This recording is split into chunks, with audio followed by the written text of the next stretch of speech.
Hello my beautiful friends, मैं हूँ रिचा। और आज मैं एक्सप्लेन करने जा रही हूँ जिस मूवी को, उसका नाम है कांतारा। तो मूवी स्टार्ट होती है 1847 का टाइम दिखाते हुए, जहाँ हम देखते हैं कि एक राजा जिसके पास खूब राजपाट है, बहुत ज़मीन जायदाद है, एक अच्छी पत्नी और 2 मासूम बच्चे, और ऐसी प्रजा जो राजा के लिए जान देने के लिए हर वक्त तैयार है। लेकिन इस सब के बाद भी राजा के मन में शांति नहीं थी। राजा बहुत दान धर्म करता था, पूजा पाठ करता था, हजारों गुरुओं से मिलता था, लेकिन फिर भी उसकी आंखों में नींद न थी। अब राजा अपनी समस्या के समाधान के लिए एक तांत्रिक के पास जाता है। वो तांत्रिक बताता है कि राजा के पास ना ही माँ की ममता है और ना ही पिता का आशीर्वाद, शायद इसीलिए उसके मन में शांति नहीं है। अगर उसे शांति चाहिए तो उसे राजपाट छोड़कर शांति की खोज करने जाना होगा। अब राजा भी अपने घोड़े पर सवार होकर निकल पड़ता है। बहुत सारे तीर्थों के दर्शन करता है, गुरुओं से मिलता है, लेकिन फिर भी उसे शांति नहीं मिलती।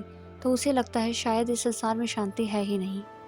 यह सोचकर वह जंगल की तरफ निकल पड़ता है। अब वहाँ उसे एक आवाज़ सुनाई देती है और राजा उस आवाज़ का पीछा करते हुए एक जगह पहुँचता है जहाँ उसे एक पत्थर दिखाई देता है। अब पत्थर देखते ही राजा की आंखों में आंसू आ जाते हैं। उसे माँ की ममता और पिता के आशीर्वाद का एहसास होता है और राजा उस पत्थर को वहाँ से ले जाने के लिए कहता है। अब वो पत्थर जहाँ होता था, वहाँ के लोग उसे देवा अर्थात देवता कहते हैं। अब राजा उनसे वह पत्थर मांगता है तो लोग कहते हैं कि आप महाराज हैं, जो चाहे ले लो, पर लेकिन हमारे देव पंचुर्ली को नहीं। तभी वहाँ के मुखिया के अंदर पंचुर्ली आते हैं और राजा से कहते हैं कि मैं तुम्हारे साथ चलने के लिए तैयार हूँ, पर जहाँ तक मेरी चीखने की आवाज़ जाती है वहाँ तक की ज़मीन तुम्हें इन गाँव वालों को देनी होगी। और राजा ऐसा ही वचन देकर पंचुर्ली को अपने साथ ले जाते हैं। अब राजा अपने घर वापस आता है और राजमहल में पंचुर्ली देव का स्वागत होता है। अब पंचुर्ली उनके साथ ही राजमहल में रहने लगते हैं। अब राजा को बहुत शांति होती है, क्योंकि अब देवा राजा के हो गए और राजा की ज़मीन गांव वालों की। अब इसी तरह से 1970 का टाइम आता है और अब राजा के वंशज अपनी ज़मीन को वापस लेना चाहते हैं और कोर्ट में जाने की धमकी देते हैं। और वो गांव वाले हर साल अपनी देवा की पूजा करते हैं और उस पूजा को कोला का नाम दिया जाता है।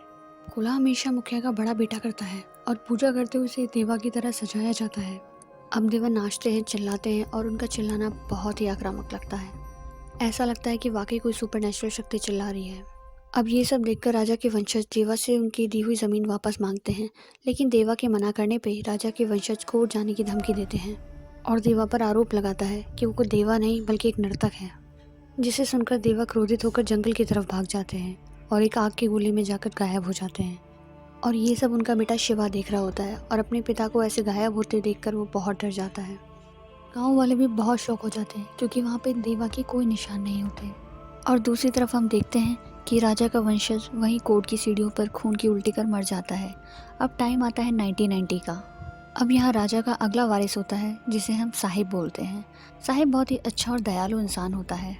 अब हम देखते हैं कि गांव में भैंसों की रेस का कंपटीशन होता है, जिसे शिवा जीतता है। लेकिन साहिब के लोग चीटिंग करते हैं और शिवा उन्हें बहुत मारता है। जब साहिब को ये बात पता चलती है तो वह शिवा को मेडल देता है और अपने लोगों को बहुत डांटता है और कोला करने के लिए शिवा को पैसे भी देता है। अब हम यहाँ देखते हैं कि शिवा को साहिब पर बहुत भरोसा है। अब अगले दिन कोला होता है और यहाँ देवा शिवा को बनना होता है, लेकिन अपने पिता को देवा के रूप में गायब होते देखकर शिवा इतना डर चुका होता है कि उसके चाचा के लड़के गुरवा को देवा बनना पड़ता है। शिवा बहुत ही झगड़ालू और मनमौजी है, पर लेकिन वो अपनी माँ से बहुत डरता है। अब एंट्री होती है फॉरेस्ट ऑफिसर मुरली की, जो जंगल की देखभाल करने और सर्वे करने आया है, क्योंकि सरकार इस जंगल को रिजर्व फॉरेस्ट बनाना चाहती है और जंगल की बाउंड्री करनी है। और जो भी गाँव का घर जंगल के अंदर आता है उन्हें अपना घर छोड़ना होगा। और अब ये गाँव वाले, जिनका पूरा जीवन जंगल पर निर्भर है, वो इस बात का विरोध करते हैं। इसलिए आए दिन शिवा और फॉरेस्ट ऑफिसर मुरली के बीच लड़ाई होती रहती है। अब रात में शिवा और उसके साथी शिकार के लिए जाते हैं और शिवा को एक जंगली सुअर दिखता है, लेकिन गोली चलाने पर वो वहाँ से गायब हो जाता है। लेकिन गोलियों की आवाज़ सुनकर वहाँ पुलिस आ जाती है, लेकिन तब तक वो लोग वहाँ से निकल जाते हैं। और अब हम देखते हैं कि सुअर शिवा को घूर रहा है। अब जब शिवा की माँ को ये पता चलता है कि शिवा ने सुअर का शिकार किया है तो वो शिवा को मारती है, क्योंकि जंगली सुअर विरहा पंचुर्ली का रूप है। अब अक्सर शिवा को जंगली सुअर का सपना आता है और वो हमेशा डर कर उठ जाता है। अब नेक्स्ट सीन में हम देखते हैं कि जहाँ शिवा ने गोली चलाई थी वहाँ से पुलिस वालों को देवा के सर के आभूषण मिलते हैं।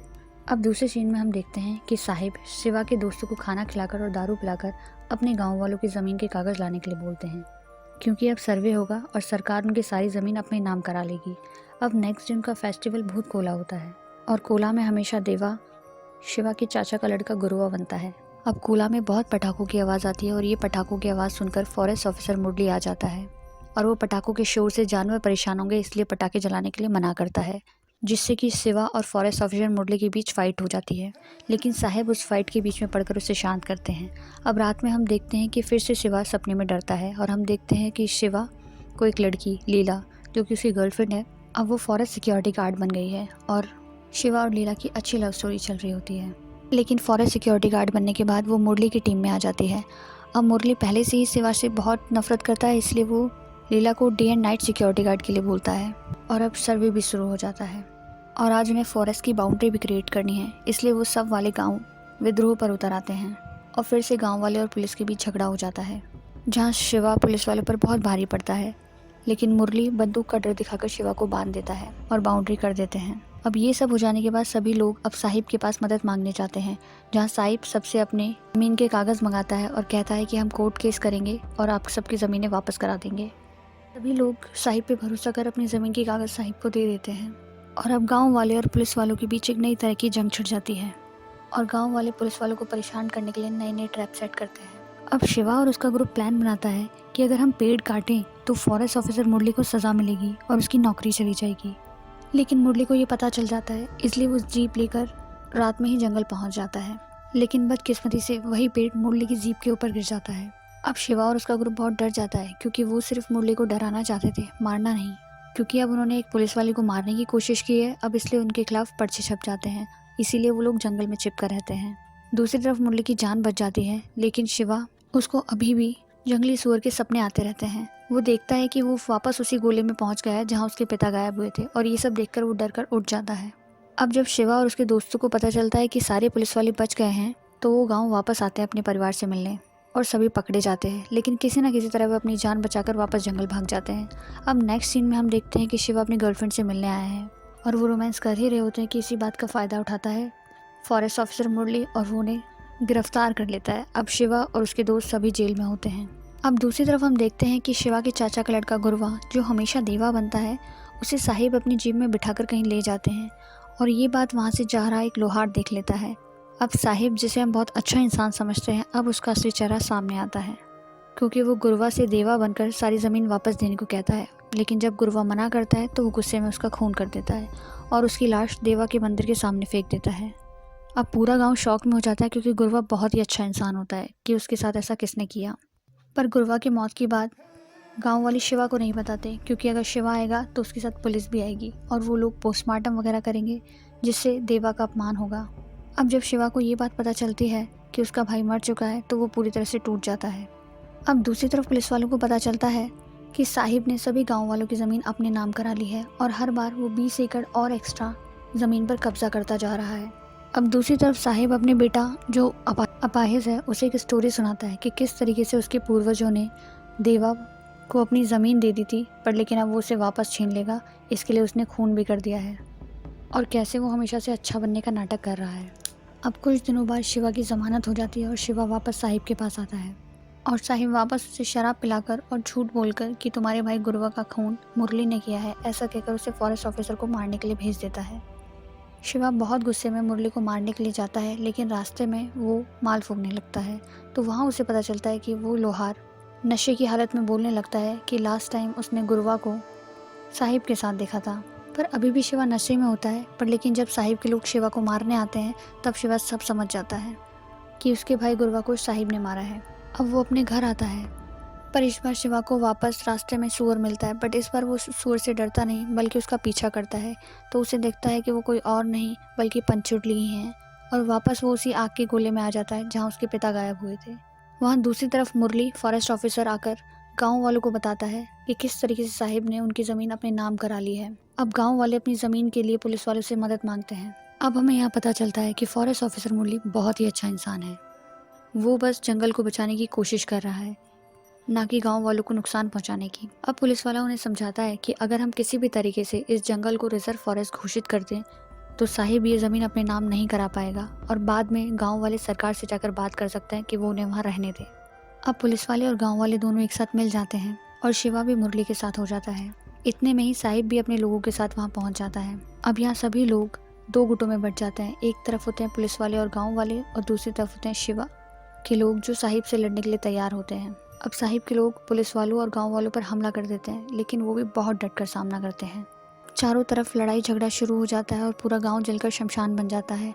और हम यहाँ देखते हैं कि फॉरेस्ट ऑफिसर मुरली बहुत ही अच्छा इंसान है, लेकिन लड़ते लड़ते उसे गोली लग जाती है और वो बेहोश हो जाता है। दूसरी तरफ साहिब के लोग शिवा को भी मार डालते हैं और उसकी लाश को बीच गांव में फेंक देते हैं। और अब सभी लोग एक तरह से होप खो बैठते हैं। तभी हम देखते हैं कि देवा शिवा के शरीर के अंदर आ जाते हैं और ये सीन फिर से बहुत सुपरनैचुरल लगता है और फिर वो सभी को मारते हैं। और अब देवा साहिब को उसका वादा याद दिलाते हैं और इससे पहले कि साहिब कुछ गलत कहते देवा उन्हें मार डालते हैं। और अब फिर से कोला होता है और पूरा गांव में शांति वापस आ जाती है। और अब ये कोला देखने मुरली फॉरेस्ट ऑफिसर भी आया होता है, जिसे देखकर देवा बहुत खुश होते हैं। और अब हम आखिरी सीन में देखते हैं कि देवा जो शिवा के शरीर में है वो कोला करते हैं और फॉरेस्ट ऑफिसर का हाथ पकड़कर खुशी से झूम उठते हैं। और इसी के साथ सारे गांव वाले भी देवा के साथ नाचते हैं। पर लेकिन नाचते नाचते फिर से देवा जंगल में भाग जाते हैं और वो उसी जगह आ जाते हैं जहाँ पे शिवा के पिता गायब हुए थे। और अब वापस हम देखते हैं कि वहाँ शिवा के पिता और शिवा दोनों होते हैं और फिर वो अगेन वहाँ से गायब हो जाते हैं। और अब देवा दोनों रूपों में कहाँ गायब हुए ये एक रहस्य बनकर ही रह जाता है। अब अगली सीन में हम देखते हैं कि ये सारी कहानी शिवा के दोस्त शिवा के बेटे को बता रहे होते हैं और इसी के साथ मूवी ख़त्म होती है। So guys I really like this movie and ये मूवी वाकई बहुत सुपर नेचुरल लगती है। तो if you like my explanation please like and subscribe.